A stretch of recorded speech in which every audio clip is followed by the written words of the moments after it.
마담 빠담. 안녕하세요. 마담 빠담의 마담 말입니다. 제가요, 요 근래 읽은 책 중에 정말 마음에 드는 제목이 있어요. 정신과 의사인 정혜신의 산문집 당신이 옳다. 당신이 옳다.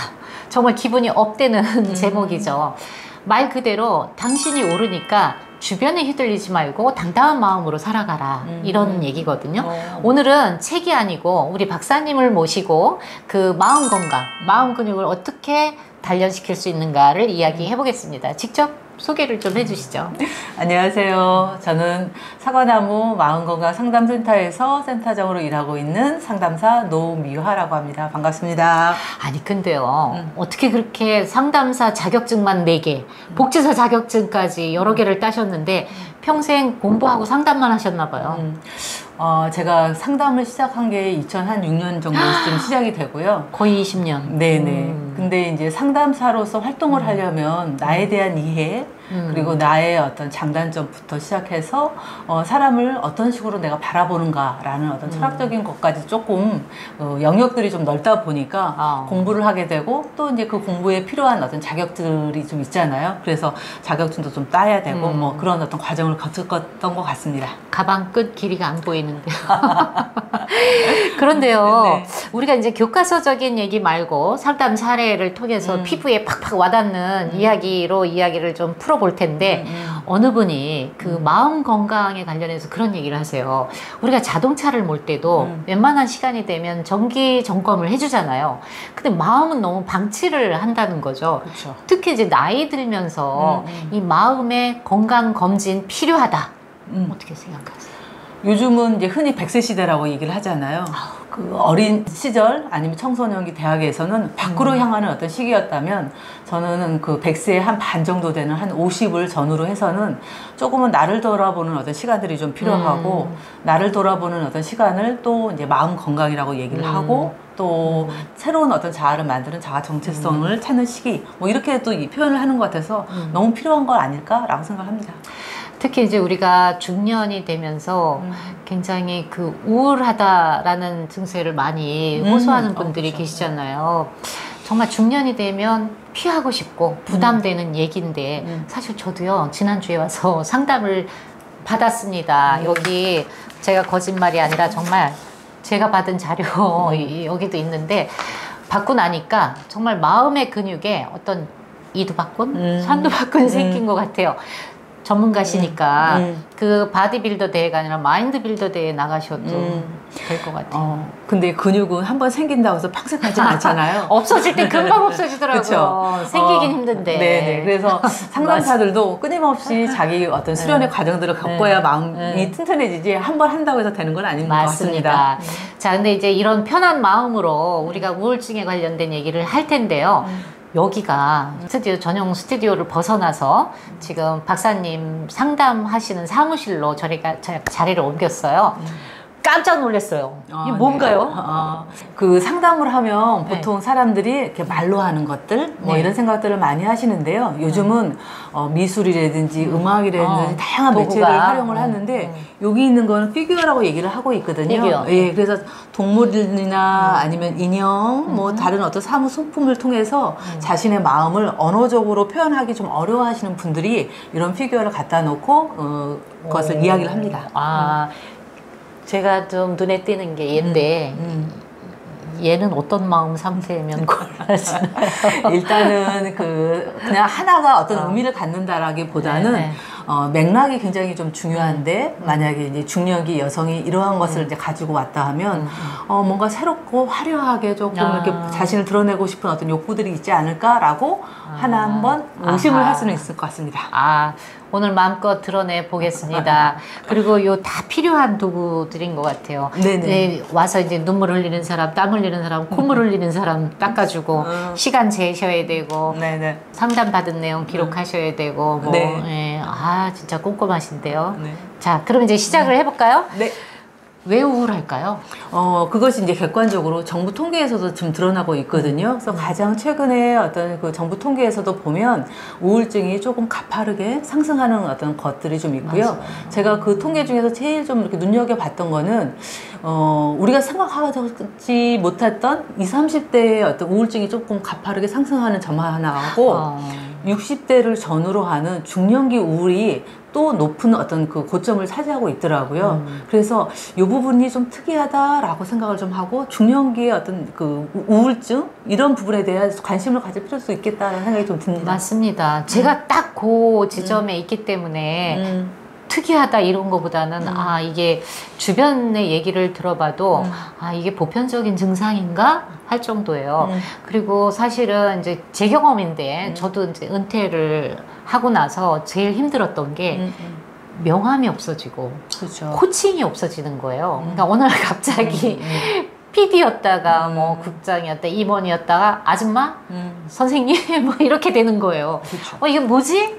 갑자기 막 정체성을 잃어버린 것 같아서 불안하고 뭐라도 막 해야 될 것 같고 그래서 제일 잘하고 재밌게 할 수 있는 게 뭐지? 아직 나 여기 살아있어 라고 이렇게 증명해 보일 수 있는 게 뭐지? 고민이 되고 그래서 한동안 정말 뼈를 갈다시피 해서 유튜브를 시작을 한 거예요. 근데 어느 시간이 지나다 보니까 아니지. 내가 왜 남들한테 나를 존재를 증명해 줘야 되나? 그냥 나로 살면 안 돼? 은퇴라는 게 선물일 수도 있잖아요. 항상 직장에서 요구하는 인물로 살다가 이제 비로소 김은수라는 말이라는 사람으로 살아도 되는데 계속 뭔가를 증명해야 되는 조급함이 생기는 거예요. 너무 우울했어요. 그래서 한 1년 정도 쉬다 보니까 근데 뭐는 못 준다고 하던 재미가 있어서 저는 사람을 만나면 에너지를 이렇게 얻는 편이기 때문에 이쪽으로 다시 이제 해서 더 좀 활기차게 해보려고 하는데 박사님은 그런 계기가 없으셨어요? 이 얘기를 하기 전에 저희가 이제 우울 아니면 우울증이라고 병으로 이걸 딱 이제 진단을 하게 되잖아요. 그럼 병이 딱 생기면 어떻게 해야 돼요? 치료를 병원을 가고 약을 먹고 치료하고 이런 상황들을 없애야 되고 비정상적인 나의 어떤 상태를 정상으로 올려야겠다. 라는 어떤 생각들을 많이 하잖아요. 그러다 보니까 이제 처방을 이제 받기도 하고, 근데 우울증이라는 것을 약을 먹고 병원에서 처방받은 뭐 운동을 해라 아니면 뭐 그 건강한 생활 습관을 가져라는 것은 그런 증상들을 완화시키는 거는 되지만 완치를 개념은 아니거든요. 저는 이제 그 의사는 아니니까 이제 상담을 하는 사람이니까 우울증이나 우울을 조금 다른 면으로 한번 보면 저는 그것의 또 다른 이름은 상실이라고 생각을 하거든요. 상실. 네.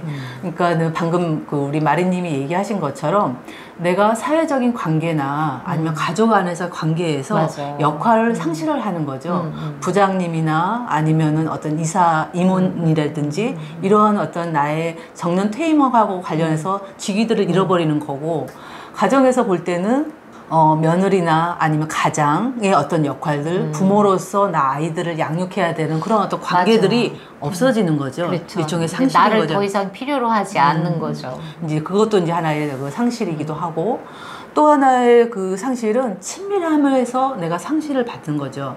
나의 부모님들이 돌아가시고, 나의 배우자나 친구, 동료, 사고나 질병이나 이런 것으로 인해서 관계들이 단절이 되고 엄청난 상실이에요. 그리고 그 자녀들이 독립을 하면서 어떤 친밀하게 느꼈던 어떤 그 한 공간에서 느꼈던 것들을 또한 상실을 하게 되는 두 번째 어떤 상실이 좀 있고요. 마지막으로는 그 중년이 되면 사실 제일 먼저는 건강의 변화가 오고 또 이제 한두 가지 그 질병을 얻게 되고 이제 그러다 보니까 옛날에는 거뜬하게 했던 일들이 아침에 일어날 때 아이고 힘들다 뭐 이런 소리가 저절로 나요. 나오고 마음 심리적으로도 이거 내가 할 수 있을까 없을까 그리고 또 나라면 이거 당연히 했어야지 당연히 할 수 있어 라는 것들로 인해서 그런 것들이 반전이 일어나게 되면서 맞습니다. 내가 여태까지 잘 살았나 이게 원래 나였나 라는 나의 스스로에 대한 자아 정체성으로부터의 어떤 상실도 또 있는 것 같다는 생각이 듭니다. 그러니까 마음은 블랙핑크인데 이 몸은 이미자. 이게 괴리감이 있는 거죠. 그걸 인정을 해야 되는데 그래서 우리가 이게 실제 상담 사례도 그런 분들이 많겠지만 영화에서도 보면요. 앵그리스트맨이라고 예, 그 로빈 윌리엄스가 주연을 했는데 매일 화를 내는 거예요. 그쵸. 이게 뭐 어떤 사연이 있겠지만 당신 90분밖에 못 살아. 그랬더니 화들짝 놀래서 가족도 찾아가고 뭐 주변도 찾아가지만 이미 관계가 다 단절이 된 상태예요. 그래서 과연 그 90분 안에 관계 회복을 할 수 있을까? 이거를 이제 그린 작품인데 보셨죠? 네. 저는 이제 그거를 이렇게 볼 때 아, 이 헨리가 왜 이렇게 화를 낼까? 라는 것을 좀 주목을 하게 됐고요. 이 헨리가 화를 내는 가장 큰 그 근원적인 이유는 자신의 아들이 어느 날 죽게 되는 거죠. 그래요. 그러면서 그 아이한테 못해줬던 미안함과 그리고 내가 조금 그때 이러저런 시간을 좀 냈으면 그런 일들을 피할 수 있었지 않을까라는 스스로에 대한 자책감, 그것의 깊은 슬픔이 사실은 밑바닥에 있었고 그 슬픔을 자기의 아내나 아니면 주변의 친한 사람들끼리 소통하지 못하고 그걸 꾹꾹 눌러 담았던 거죠. 그런 누르고 하는 것이 타인에게 화로 표현을 된 그런 영화거든요. 그래서 저는 우울은 또 다른 면으로는 화하고 동전의 양면처럼 같이 간다라고 생각을 합니다. 맞습니다. 제가 그 일주일에 한 번씩 이제 책 모임이 있는데 우리 또래의 회원들이에요. 한 뭐 8분에서 10분이 같이 토론을 하는데 최근에 와서 공통적으로 하는 얘기가 나 왜 이렇게 화가 늘었지? 왜 이렇게 조급해졌지? 그러더라고요. 이게 또 보편적인 증상 같아요. 근데 또 이제 영화 그 어바웃 슈미트라는 그 잭 니콜슨이 주연한 영화도 은퇴 이후의 삶을 그린 영화인데 거기서도 그 얘기를 하거든요. 잘 그 성공적인 직장 생활을 해왔다고 생각하는데 은퇴 이후에 자기를 찾아주는 사람이 아무도 없는 거예요.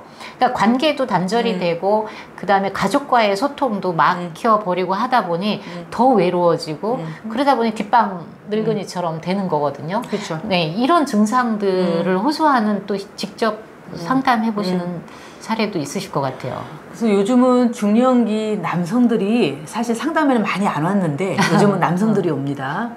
그래서 퇴임을 하고, 그러니까 퇴임을 하는데 고위직에 있었던 분들일수록 뭐 장군, 그렇죠. 장성급이라든지 고위 공무원이라든지 최근에 오셨던 한 분 중 고위 공무원이세요. 그래서 이제 퇴임을 하셨고 한 1년간은 잘 지내셨어요. 그동안 별 문제 없이 그동안 뭐 못했던 걸 해보자 이러면서 뭐 취미생활도 그렇죠. 하고 버킷리스트대로 막 이제 할 여행도 시간이죠. 다니시고 막 했는데 한 1년 정도쯤이 지나고 나서부터 아내하고 사이에 문제가 좀 생기기 시작을 하는 거예요. 이제 그런 문제들이 생겼고 그래서 상담 신청을 자녀들이 했어요. 자녀분들이 엄마 아빠가 잘 지내셨는데 아빠 퇴임한 이후에 너무 둘이 다투신다. 도대체 무슨 문제가 있냐라고 이야기를 했는데 이분의 가장 큰 것은 자신의 지위와 여태까지 누렸던 직급 이것으로 모든 어떤 자신의 정체성을 만들어 왔는데 충분히 이해합니다. 예, 퇴임 이후에는 그냥 평범한 일상인 그렇죠. 평범한 하나의 중년 남성이잖아요. 이 남성이 우리 배우자하고 같은 공간에서 많은 시간을 나누다 보니까 서로 소통하는데 어려움들이 생기기 시작을 한 거죠. 박사님, 네. 그거는 이제 다음 시간 우리 네. 저희 그 중년 부부 네. 갈등에 관련해서 조금 더 자세하게 얘기를 해주시고요. 네. 그러면 이제 가정주부인 경우에는 자식들의 어떤 독립이라든가 자기 역할의 상실 뭐 네. 이런 부분들이 많을 거고 그 다음에 미래에 대한 불안이라든지 뭐 이게 갱년기가 오면서 이 건강에 네. 자신 없고 아까 얘기 다 하셨지만 그래요. 뭐가 원인인 거는 우리가 대충은 알겠어요. 그리고 네. 나도 체험을 해봤고 네. 그러면 이런 증상들을 좀 완화? 병은 아니라고 하셨으니까 완화시키는 구체적인 방법을 좀 알려주세요. 그래서 저는 중년기에 이런 우울증은 첫 번째 몸이 건강해야 된다.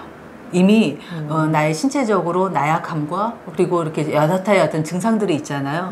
그렇기 때문에 다른 어떤 것보다도 건강한 생활 그리고 자신의 건강을 챙기는 게 일단 우선역이고요. 그렇죠. 이제 그러려면 이제 운동을 해라, 뭐 좋은 음식을 먹어라라는 것과 더불어서 저는 잠을 잘 주무셔라. 잠자는 것이 그거 굉장히 힘들어요. 굉장히 힘들어요. 중요한 문제이기 때문에 좀 신경을 썼으면 좋겠고요. 그게 이제 첫 번째. 그리고 두 번째로는 우리가 앞에서 여타의 원인을 얘기했지만 내가 마음이 편안해야 되지 않습니까? 편안하고 심리적으로 안정이 되고 이 감정의 기복이 들락날락하지 않아야 되잖아요. 거기서의 가장 중요한 핵심은 나에 대한 올바른 이해, 내가 어떤 사람이고 어떤 거를 원하고 있고 뭐를 하려고 했는데 내가 그걸 실패를 했고 이런 것에 대한 나에 대한 이해가 있어야 된다고 생각을 했거든요. 우울은 과거에 대한 집착, 후회, 안쓰러움에 대해서 하나의 어떤 증상으로 나타나는 거거든요.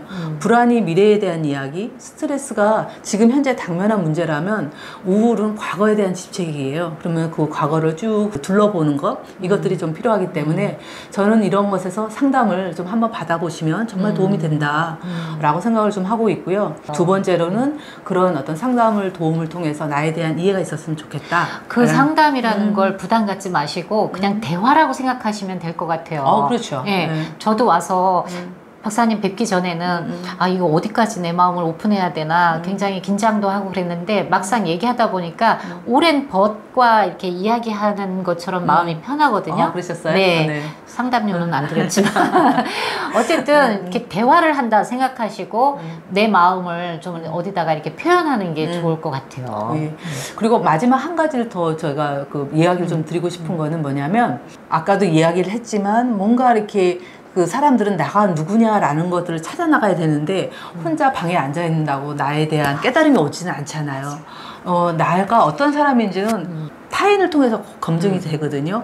자녀를 통해서 엄마, 그리고 부부를 통해서 배우자로서의 나, 그리고 가족 안에서의 나의 어떤 역할들, 그리고 친구들이라든지 아니면 그 직장 종로를 통해서 내가 어떤 사람인지 이해하잖아요. 그렇기 때문에 중년기 이후에는 취미 활동이라든지 동호회라든지 맞습니다. 아니면 공부 모임을 통해서 많은 사람들과 조금 더 섞이고 하면서 내가 어떤 사람인지를 알아가고 그것들을 연습해야 하는 그런 과정들이 좀 필요하기 때문에 그런 부분들을 좀 같이 했으면 좋겠다라고 생각합니다. 김정은 작가 강사로도 유명하신 분인데 그분도 그 얘기를 하시는 거예요. SNS 이런 가상 공간을 통해서 이렇게 만나지 말고 정말 현장에서 만나서 눈빛을 교환하고 서로 마음을 트고 해야 진짜의 나를 찾을 수 있다. 그 얘기, 뭐 누구나 할 수 있는 얘기지만 사실은 페이스북이나 우리가 인스타그램에 숨어가지고 자기 좋은 모습만 보고 그 다음에 관종 그 캐릭터들 유난스러운 분들 있잖아요.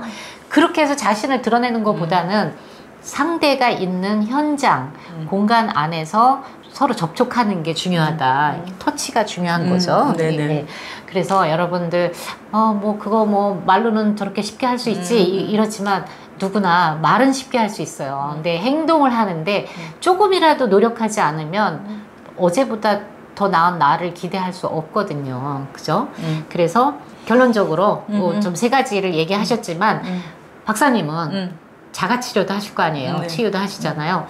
정말 힘들다, 불안하다, 잠도 못 자겠다, 그리고 가족들 때문에 이 왼수들 때문에 못 살겠다, 힘들 때 극처방으로 어떻게 하세요? 저는 나만의 어떤 공간에서 내가 제일 좋아하는 것을 하나는 좀 즐깁니다. 내가 정말 좋아했던 어떤 작가의 책을 읽는다든지 아니면 음악을 듣는다든지 그런 어떤 잠깐의 시간을 갖거든요. 그렇게 해서 한숨을 하고 쉬고 나면 문을 열 때는 조금 더 마음이 가벼워지는 것 같습니다. 좀 전까지 나가야 된다, 동호회든 뭐 사람들을 만나야 된다고 하셨는데 나만의 시간을 가져야 된다고 하는 이유는 배분을 하라는 거죠, 시간을. 그러니까 나의 영역을 어느 한순간에 필요할 때는 혼자만의 시간, 그 다음에는 정말로 용기를 내서 많은 사람들과 직접 만나서 터치하고 그런 게 중요하다는 말씀이신 거죠? 네, 이거를 아주 그냥 심플하게는 몸은 건강하게, 마음은 편안하게, 그리고 주어진 삶에 대해서 행복을 누릴 수 있는 시간을 마련을 하셔라 라고 말씀을 드리고 싶습니다. 오늘은 여기까지고요. 다음에는 우리 좀 끈적끈적, 좀 불끈불끈 중년 부부의 사랑과 갈등 이야기로 다시 찾아뵙겠습니다. 오늘 박사님 너무 감사합니다. 네, 감사합니다. 다음에 뵙겠습니다.